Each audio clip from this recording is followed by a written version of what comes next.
Après tout ce que nous avons vu, devrions-nous croire les prétentions des psychiatres selon lesquelles ils sont sur le point de faire une nouvelle percée? Et comme la psychiatrie ne marche pas, quelles options avons-nous?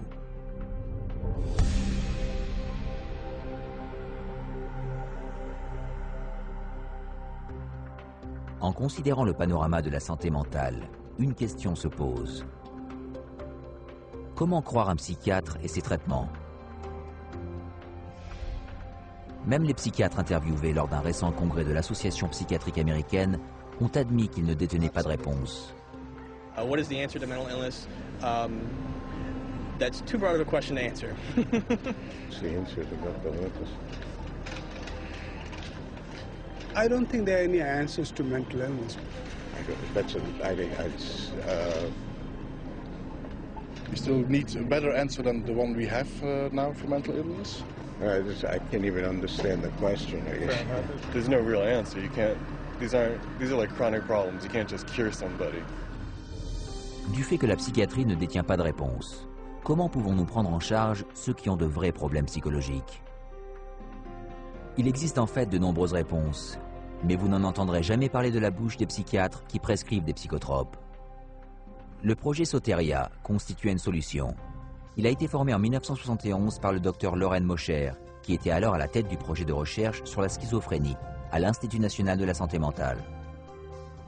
Loren Mosher developed this program, through NIMH to look at this because they were starting to have in the research a debate about whether the medications were actually being helpful or whether they were actually causing some problems. They would create a community-based center where people diagnosed with schizophrenia could go. It was going to be non-drug oriented because he didn't believe that psychiatric drugs were the answer to schizophrenia. It provided a place to where there could be people there who would be supportive and be there during the time they have a crisis. Instead of medicating them, be there with them and help them through it. Les résultats ont été stupéfiants.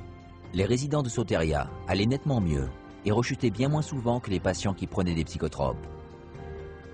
Le succès remporté par Soteria House prouva que la compréhension et la compassion soulageaient la détresse mentale, bien plus qu'un traitement psychiatrique, et ne donnaient évidemment pas lieu à des effets secondaires nocifs.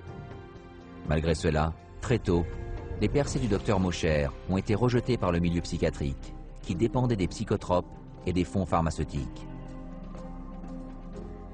Dans sa lettre de démission en 1998, le docteur Mosher écrivait ceci à l'Association psychiatrique américaine.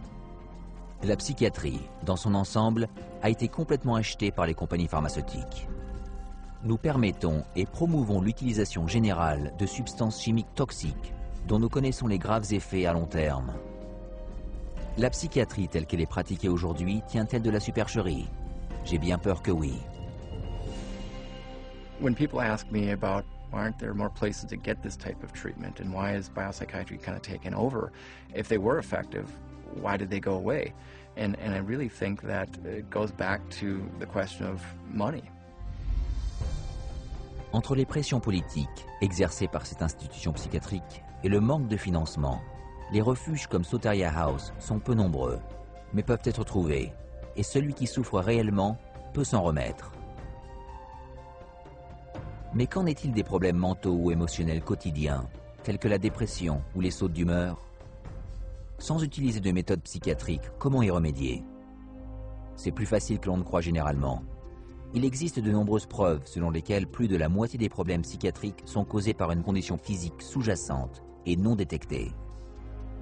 I would say nearly 100% of the time, when someone comes in wishing to get off of an antidepressant, I find some underlying issues that weren't addressed originally that may have contributed or else caused their mood disorder. And you start to look at all the different factors in their life.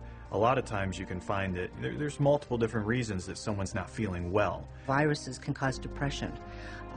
Digestive issues can cause depression and anxiety. Iron deficiency is very connected to depression. One of the effects of pesticide poisoning is depression. Little children, if they get a streptococcal infection, can become obsessive and compulsive.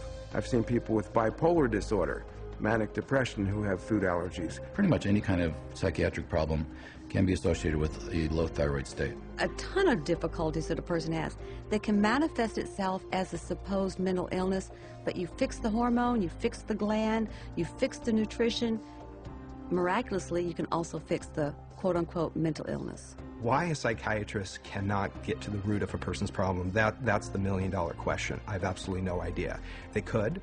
They learn it in school. They could just as easily run a blood test as I could run a blood test. They could run all the diagnostic tests I can. They study anatomy, physiology, pathophysiology. They just choose on their own to treat symptoms. Qu'en est-il des autres personnes dont le problème psychologique ne découle pas d'un problème physique sous-jacent? Divorcing parents, a change in babysitters, moving in the middle of a school year. Those can cause disruptions in the normal flow of sitting in a class and paying attention. Good things are seen as stressful as bad things. Buying a house can be as stressful as losing a house. Getting married can be as stressful as getting divorced. But it may be some situational anxiety, situational depression that would have resolved on its own years ago.